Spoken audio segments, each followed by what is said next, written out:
მარიხუანა, ტაბლეტები, ნარკოტიკი. მე მაგალითად მქონია საუბრები ესეთ ადამიანებთან და რას გრძნობენ და ღრმა სიამოვნების მდგომარეობაში იქ რაღაცა არსებობს ვხვდებით, მე უკვე რაღაცა წინასწარ ხედავ რაღაცა ჩვენ ძალიან მაგრად ვართ, ხო? ხილვები ესე რომ ვთქვათ, თუნდაც წინასწარმეტყველოს რო ეძახიან. ჯერ გეტყვი რატო გიპასუხა საშა მეგრე. და მე შენთან მიხვდები. უბრალოდ შენთან მიხვდები რატო გიპასუხა საშა მეგრე.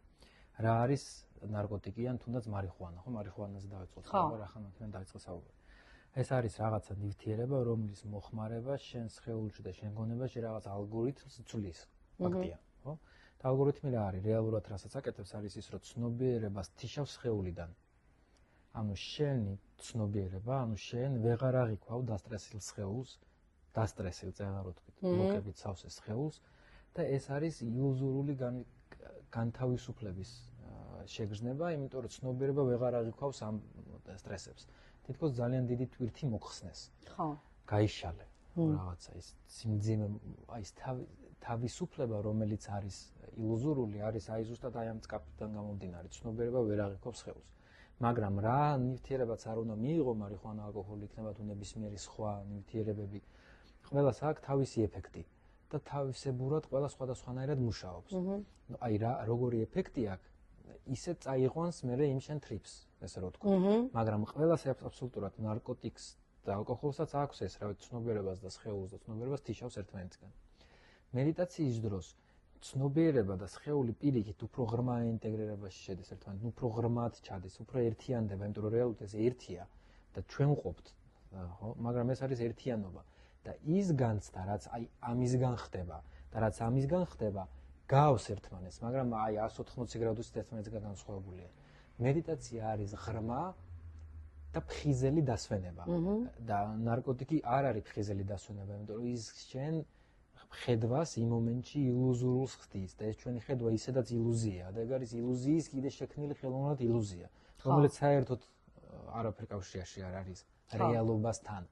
ეხლა ბევრი შემოდავება რომ იქ რაღაცა ჭამეს და იქ რაღაცა მიიღეს და რაღაცა შამანები ამას იყენებენ. 2-3 დღით ადრე ზუსტად დავინახებებია ჩემი მოწევა და ოკეი, მოყვებით ყველაფერში, იმიტომ რომ გააჩნია რა პრეპარატს მიიღებ. აი ტვინის ორივე ნახევარსფერო როცა არ არის 24 საათის განმავლობაში კავშირში, მაგალითად სხვადასხვა არმია ჩამოთვალე ხო, სხვადასხვა ნარკოტიკები ახდენენ ამათ დაკავშირებას. ოღონდ ეს ხდება უხეშად და ხდება ხელოვნურად.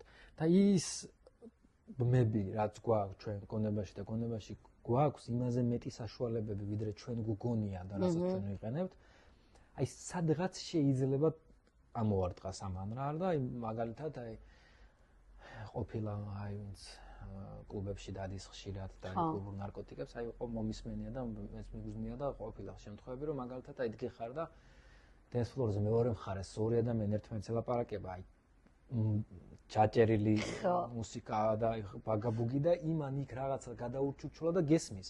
ხო. აშკარად გესმის. მაგრამ ეს, ეგრეთ რაღაც უნარები ადამიანებს გაგვაჩნია ზოგადად, მაგრამ ვერ ვიყენებ ჩვენ მდგომარეობას, იმიტომ რომ გალიუგაა.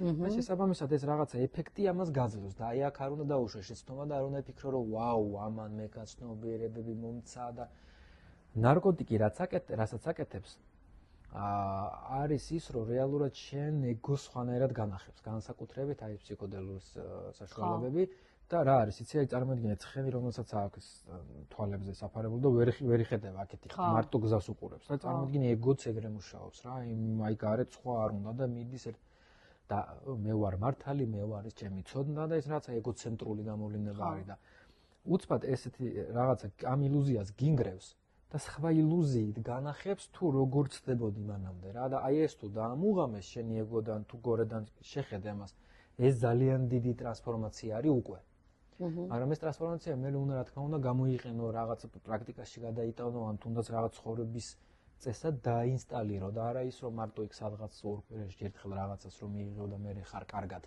ის ილუზია იმიტომ ხარ კარგად რომ უბრალოდ სტრესებს ვერ აღიქვავს სხეული გავა პრეპარატი ცნობიერება დაბრუნდება სხეულში და ბევრად უფრო დასტრესილი სხეული დახვდება, იმიტომ რომ თვითონ ნარკოტიკის მოხმარება კიდე ცალკე სტრესია. იმიტომ იზრდება მოთხოვნილება, იმიტომ იზრდება დოზა და საკმარისი ტვინისთვის არაზოს არ არის უფრო მეტი და რეალურად ეს არის გაქცევა. გაქცევა ის რასაც ვაკეთებთ ყველანი, ის ქროლვით, შეყვარებულებით, გემრიელი ჭამით, ბევრი რამით, ძალიან რეალურად ყველაფერი გაქცევაა და ერთ-ერთი დესტრუქციული გაქცევა არის ნარკოტიკული ნივთიერებების ბოროტად მოხმარება. კი ბატონო.